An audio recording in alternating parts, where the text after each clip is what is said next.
Good morning. Today we're going to install a VortexII fan kit in the bathroom. Costs $75 on Amazon, and hopefully it's going to improve air circulation inside the trailer.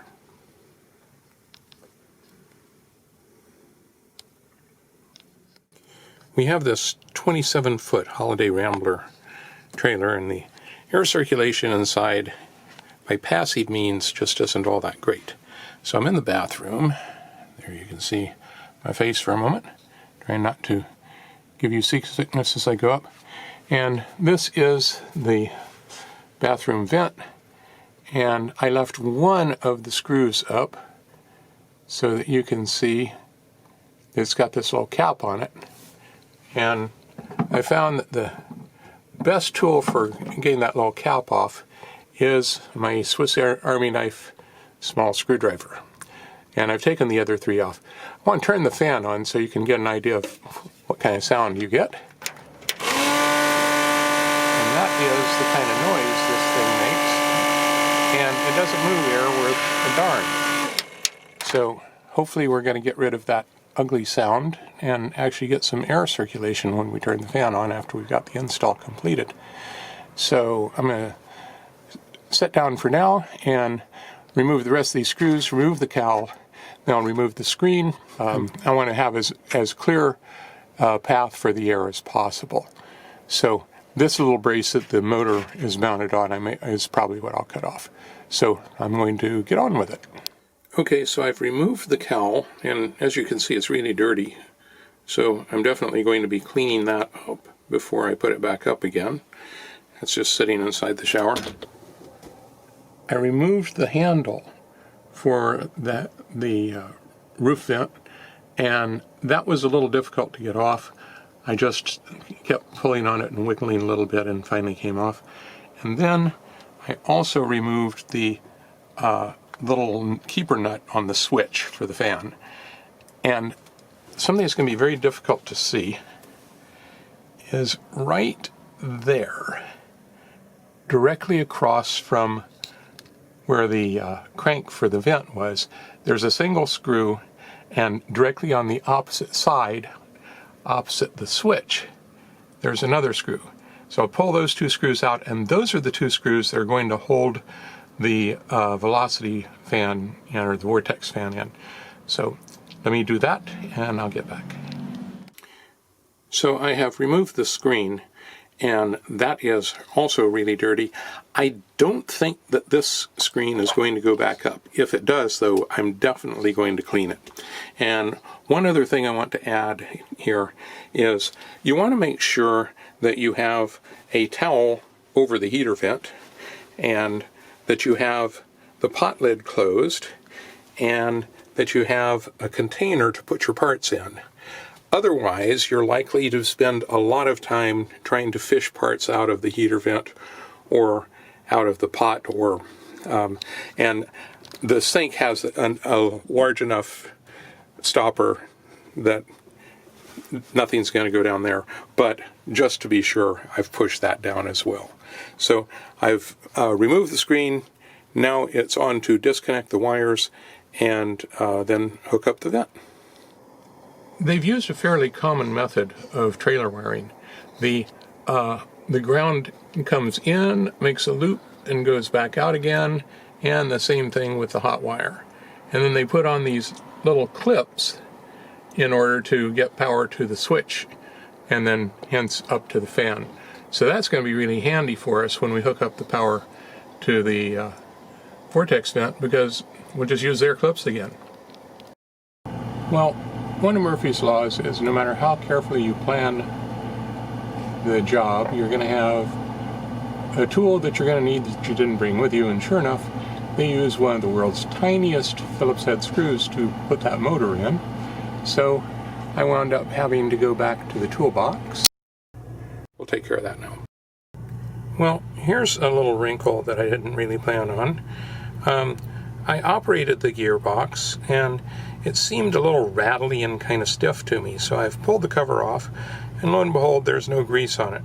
So I'm going to grease that up because I don't want to be having to pull the whole assembly down at some point in the future because the gears are jammed. So I'm just going to put a little bit of white lithium grease in there, and then it ought to run a lot more smoothly. I'm also going to put a little tiny bit right on the hub so that when it strikes against the plate, it's going to move more smoothly. Okay, so I've got it lubed up now. This is what I call a Brill-Cream moment. A little dab will do ya. And if you're younger than me, which my wife says is about everyone, that refers to an ad for a hair cream called Brill-Cream. And they beat that one to death during the 50s and 60s. I used white lithium grease, and just a little tiny bit. And when I put it on, I made sure that I put a little bit right on the edge there where it is going to rub against the plate on both sides, and then a little bit on the inside of the shaft that this runs in, and that ought to make it run much smoother. Well, I talked about covering up all holes where screws could go, and then I dropped one, and after about 5 minutes of looking, I finally discovered that the little booger was hiding under the edge of the carpet. So I should have been doing my reassembly over the sink, so that with the plug-in, so that anything that fell would fall into that. But I sometimes learn the same lesson twice. So I just ground off the heads of the rivets of that little cross member. Couldn't do that on the other side though, so I just cut it off with my cordless angle grinder. I was able to hook the wires up using the old connectors, and it was very difficult to hold the fan and do the wiring. So I just took some nylon line and I tied it around the frame of the fan and then up over the bar that goes across in the top of the vent. And that's how I did it. Well, no job as simple as it seems. And these little tabs right here are going to have to be cut off in order to get the frame to clear up inside the frame there.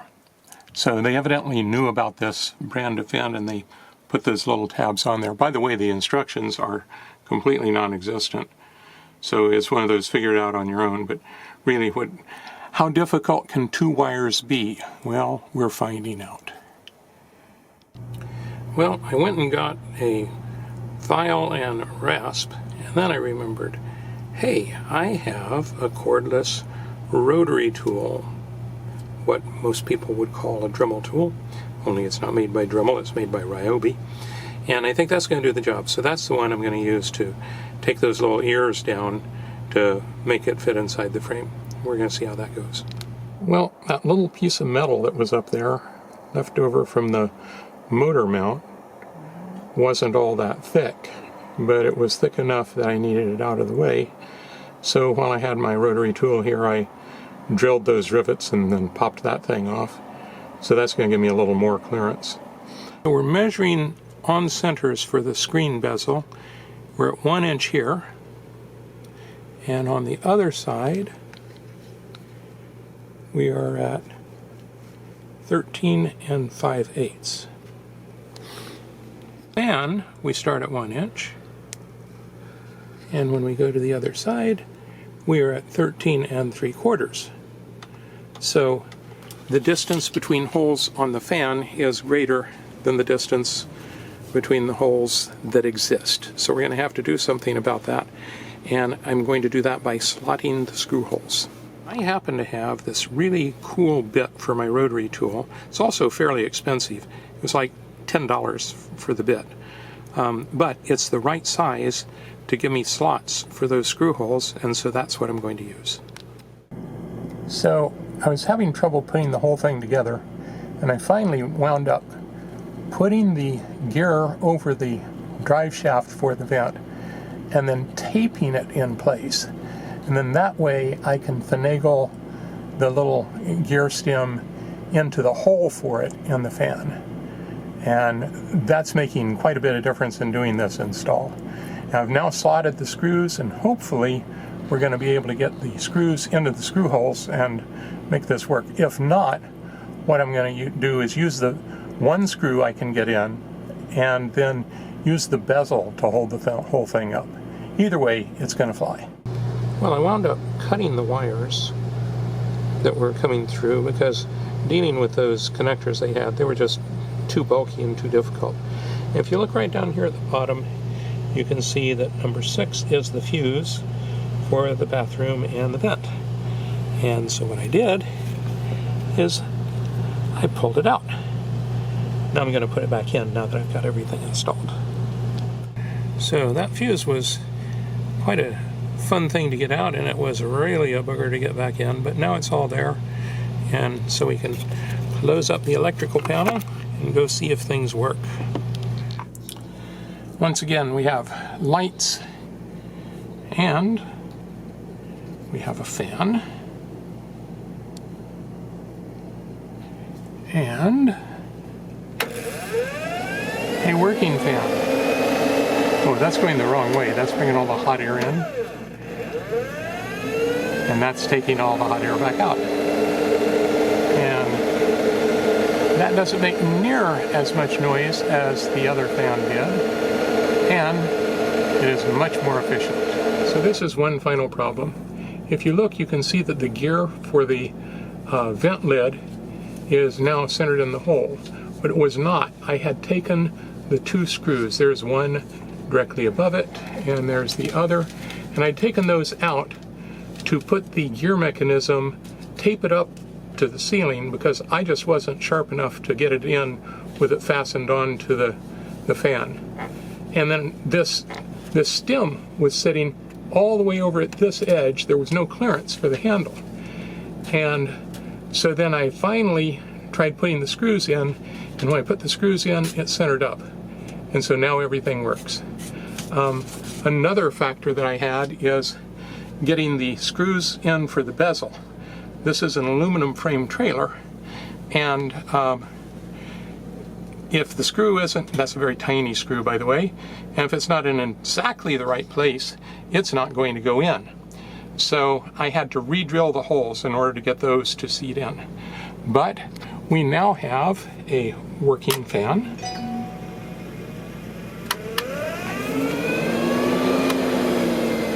And now that I've shown you how it fits, we have a handle and we can crank the vent lid up and down. So there you go, finally done. The guys over at Fate Unknown, do this in the mirror since it's just me talking to you. The guys over at Fate Unknown were saying the amount of money it cost them to do something and the amount of time it took and whether they'd do it again, which I think is a great way of judging whether you're happy with a project or not. As to money, it was 75 bucks. As to the time, their 30-minute job turned into be 7 hours between all of the various and sundry things that I had to go through in order to get it to work. However, would I do it again? Yeah, I probably would. I'm generally very happy with it.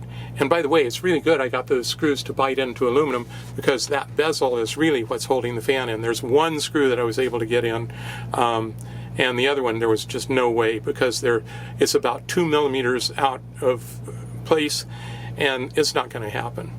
So I'll probably even buy another one of these for the front vent, because now I know how to do it. The other thing is, I wish they had given me 2 inches more wire. That's all I wanted, 2 more inches. And wiring it would have been a whole lot easier. As it was, I had to really squeeze to get those wire nuts on. And I don't know if I told you or not, but I gave up on their splice connectors and just cut the wires and stripped them and put them together with wire nuts, because the splice connectors just weren't doing the job. There you go. We have a working vent, and yeah, I'd probably do it again, but wow, what a job.